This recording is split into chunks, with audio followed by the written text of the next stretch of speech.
Hi, I'm Dub. And I'm Mark. Together we are Stone Machine Electric.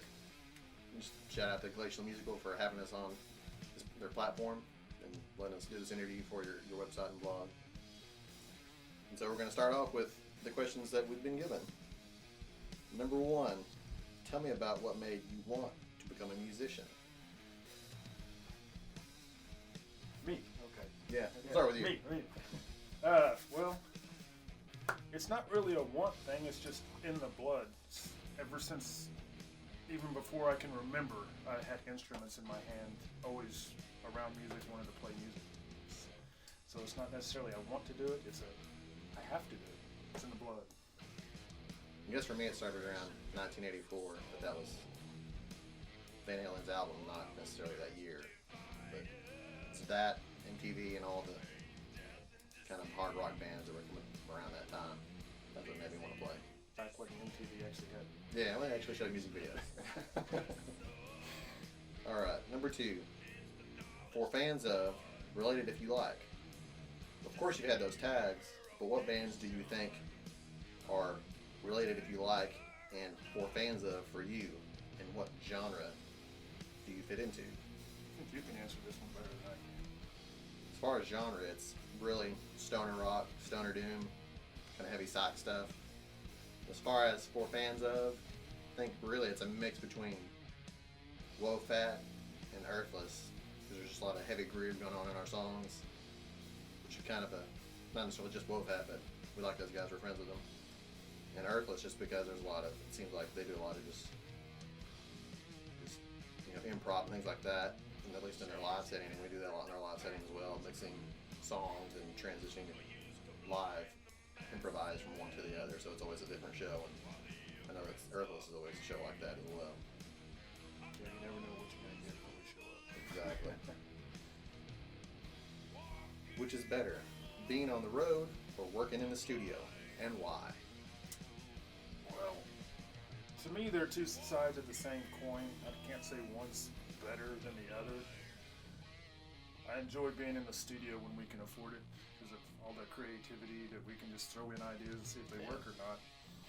But being on the road, playing on the stage in front of the people, that's where the energy is, and that's what really feeds you. In fact, if it wasn't for you fans, we couldn't do this kind of thing, except in this room. I don't think I have anything to add to that. I pretty much agree. Alright. Number four.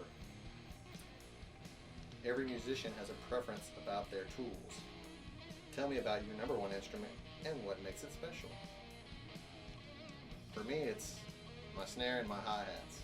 I have a pair of hi-hats, they're pasty 602s, and they're from the 70s, so they're pretty vintage. So they have a good sound, and I hate for them to break and have to replace them. And the other is my snare is a brass silver nickel and just has a really good solid crack, and it cuts through well with the music we play. I don't know if I'm allowed to talk about my favorite instrument. I don't know. For me, it's Adelita here. Schecter C1EA from the first year they were made.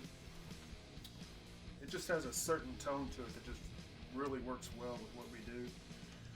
And I've had it modded a little bit. Obviously, I've changed pickups in every guitar I have, so I've got Duncan Pearly Gates here.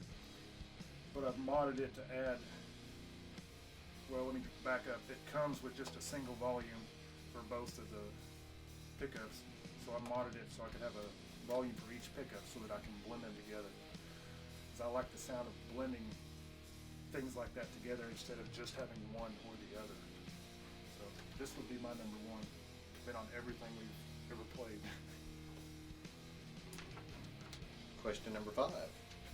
When you come home cold and tired and you want to warm your bones up beside the fire, what's the thing you put in your hand just to make you comfortable? Yeah, usually it's not putting anything in my hand, it's putting my ass on the couch. But, I was gonna say my fireplace is broken. But occasionally I'll pick up the guitar and I just, sit back and jam on that. That's very relaxing. Yeah, I think for me it's, other than sitting and watching TV, probably drinking either a Lone Star or a Modelo. That's usually what I have sitting around the house, or Really, it's Topo Chico more than anything, just because those are addicting for some reason. So, Yeah, I have to stop myself from buying them or else. 12-pack every day. So. All right, question number 6. Sing the greatest riff of all time. Well, do you have one? Or? No, I don't have a greatest riff of all time to sing. Okay, well, I don't know that singing will do justice to a riff, so how about I play it?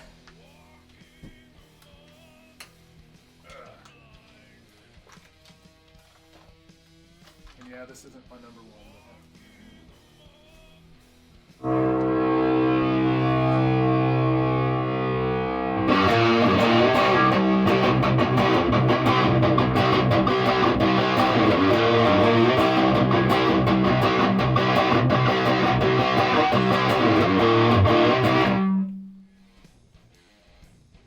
Man, I have no idea what song that is. I'm not sure I know either.